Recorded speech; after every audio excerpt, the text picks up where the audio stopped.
हिमाचल प्रदेश विधानसभा चुनाव में कांग्रेस की जीत हुई है। खबर है कि कांग्रेस को विधायकों की खरीद फरोख्त का डर सता रहा है। कांग्रेस को डर है कि बीजेपी उसके जीते हुए विधायकों को तोड़ सकती है। कांग्रेस ने विधायकों को रोकने के लिए एआईसीसी सचिवों की ड्यूटी लगाई है। इस आशंका और कथित ऑपरेशन लोटस को ध्यान में रखते हुए कांग्रेस ने हिमाचल के विधायकों को मोहाली भेजने की योजना बनाई है। आइए जानते हैं कि आखिर ये ऑपरेशन लोटस क्या है। ऑपरेशन लोटस के जरिए बीजेपी दूसरी पार्टी के विधायकों को लालच देकर अपनी पार्टी में शामिल करने की कोशिश करती है। कवायद ये होती है कि पार्टी लोटस ऑपरेशन के तहत दूसरी पार्टी के विधायकों को इस्तीफा देने के लिए प्रभावित करती है, जिससे उस विधानसभा की संख्या का समीकरण बदल जाए और बीजेपी के पास सरकार बनाने का मौका आ जाए।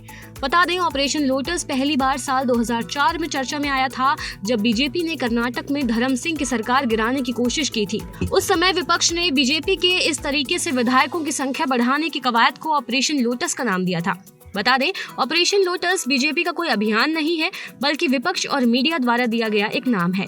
आइए आज हम जानते हैं कि आखिर बीजेपी ने किन किन राज्यों में पहले भी कांग्रेस का खेल खराब किया है।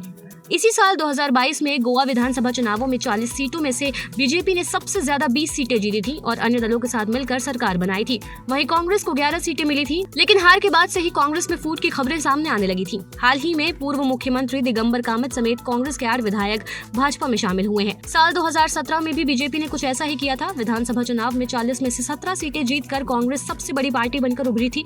वहीं बीजेपी को 13 सीटें ही हासिल हुई थी, लेकिन 2 साल बाद यानी 2019 में कांग्रेस के 10 विधायक बीजेपी में शामिल हो गए, जिसके साथ बीजेपी ने सरकार बना ली।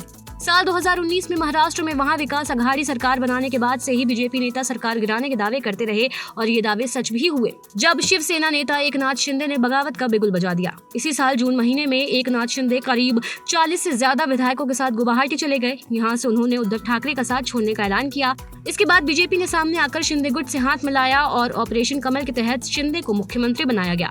बीजेपी नेता देवेंद्र फडणवीस डिप्टी सीएम बने।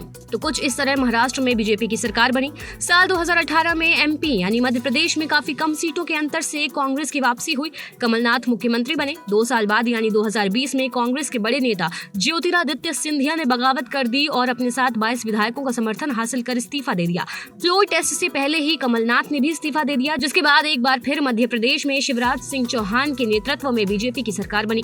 साल 2018 में कर्नाटक विधानसभा चुनावों में बीजेपी ने 224 सीटों में से 104 सीटों पर जीत हासिल कर सबसे बड़ी पार्टी बनकर उभर आई। वहीं कांग्रेस को 78 तो जेडीएस को 37 सीटें मिली। कांग्रेस और जेडीएस ने गठबंधन में सरकार बनाई, लेकिन 14 महीने सरकार चलाने के बाद अचानक इस गठबंधन के 17 विधायक मुंबई चले गए। विधायकों के इस्तीफे के बाद सरकार अपना बहुमत साबित नहीं कर पाई और इस तरह कांग्रेस जेडीएस की सरकार गिर गई और यहाँ भी बीजेपी ने सरकार बनाई। साल 2014 में अरुणाचल प्रदेश में विधानसभा चुनाव में 60 में से सबसे ज्यादा 42 सीटें कांग्रेस को मिली। वहीं बीजेपी को 11 ही सीटों पर जीत हासिल हुई थी, लेकिन 2 साल बाद यानी 2016 में कांग्रेस के अंदर झगड़े के चलते मुख्यमंत्री पेमा खांडू समेत 42 विधायकों ने कांग्रेस छोड़ने का फैसला किया और पीपीए यानी पीपल्स पार्टी ऑफ अरुणाचल में शामिल हो गए।